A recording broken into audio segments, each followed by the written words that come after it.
Court తీర్పులకు కట్టుబడి ఉంటామన్నారు కడియం శ్రీహరి. ఎన్నికలు ఎప్పుడొచ్చినా కాంగ్రెస్ సిద్ధంగా ఉంటుందన్నారు ఆయన. డిపాజిట్లు వస్తాయో రావోనని బీఆర్ఎస్ ఆలోచించుకోవాలన్నారు.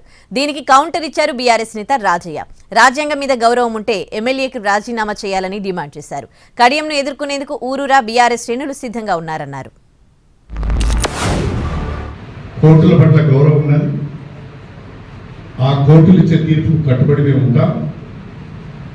ఎన్నికలు ఎప్పుడు వచ్చినా కాంగ్రెస్ పార్టీ ఎదుర్కోవడానికి సిద్ధంగా ఉన్నది. దీని గురించి మేమేమి ఆందోళన చెందడం లేదు. వాళ్ళు ఆలోచించుకోవాలి, డిపాజిట్లు వస్తాయా రావాలి, డిపాజిట్లు వస్తాయా రావాలి వాళ్ళు ఆలోచించుకోవాలి.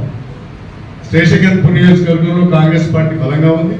రాజ్యాంగం మీద నీకు గౌరవం ఉండేది ఉంటే వెంటనే బేషరతుగా నువ్వు రాజీనామా చేయి. ప్రజాక్షేత్రంలోకి నువ్వు వెళ్తావు. బీఆర్ఎస్ శ్రేణులను ఎదుర్కోవడానికి ఊరూరు సిద్ధంగా ఉన్నాయి. ఊరూరులో ఉన్న బీఆర్ఎస్ శ్రేణులు సిద్ధంగా ఉన్నాయి. కసితో ఉన్నారు. ఇప్పుడు కసితో ఉన్నాడు. మేము ఇంతగానో కష్టపడి చేస్తే మమ్మల్ని వదిలిపెట్టిపోతాను కసితో ఉన్నారు.